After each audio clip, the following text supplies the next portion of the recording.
update sa ibang mga development ho tayo, ang National Bureau of Investigation sa pamamagitan ni Director Matibag, iginit na hindi raw ho dapat bias ang isang witness o testigo sa impeachment trial ni Vice President Sara Duterte. Kumpiyansa rin si Director Matibag doon sa pagtetestimonya nang siya ay humarap sa trial. May update po dyan si Bongbong Grant Hilario. Binigyan din ni National Bureau of Investigation Director Attorney Melvin Matibag na hindi dapat bias o may kinikilingan ang isang witness sa isinasagawang impeachment trial kay Vice President Sara Duterte. Ayon sa naturang direktor, wala umanong kinikilingan dapat ang testigo sa korte sapagkat ang habol umano sa paglilitis ay maipatupad ang hustisya. Kung kaya't kinakailangan ilahad ang testigong naharap sa Senate Impeachment Court ang katotohanan nitong nalalaman nakabase sa ebidensya at naayon sa proseso ng batas.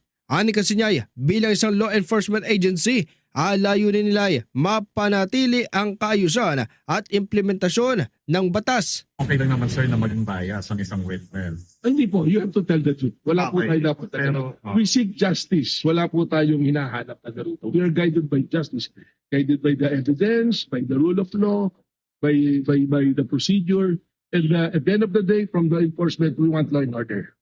Okay po, salamat. Nagbahagi naman ng kasagutan si National Bureau of Investigation Director Attorney Melvin Matibag kung may kukonsidera ba siya bilang isang biased witness. Anyay, ibinahagi lamang niya sa kanyang testimonya ay kung ano ang nalalaman nito sa pagiging direktor ng National Bureau of Investigation. Nagdag pa niya, nasa Senate Impeachment Court na ang desisyon kung masasabi bang bias ang kanyang pagdalahad ng testimonya. Witness ba o ano? Well, I'm a witness telling what I know as an NBI director. And based on the procedure, established that there is a procedure, meron pong proseso na ginagamit ng Secret Service to determine the national threat. Doon po natin in-apply yan. So, you will be the judge. It's a fitment will be the judge kung biased by testimony natin.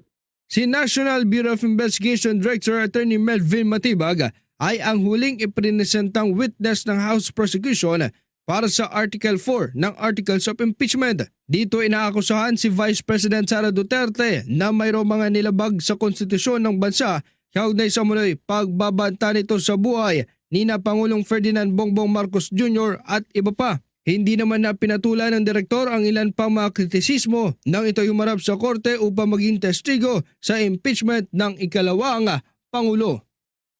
Well, that's normal. May kanya-kanyang point of view. But at the end of the day, it's just the impeachment court who will decide. At sa palagay ko naman, I was able to present kung ano yung mga basihan natin. It's being alleged na hearsay. But under the rule, this is an exception to the hearsay rule. Bakit? Because I'm now the custodian of the records na naiwan noon. Those are official records. And I'm testifying based on the records. Ano mo? Ito po si Bongbong Grant Hilario and this is Bombo Radio Philippines, the #1 radio network in the country. Your trusted source of news and information. Basta Radio, Bombo!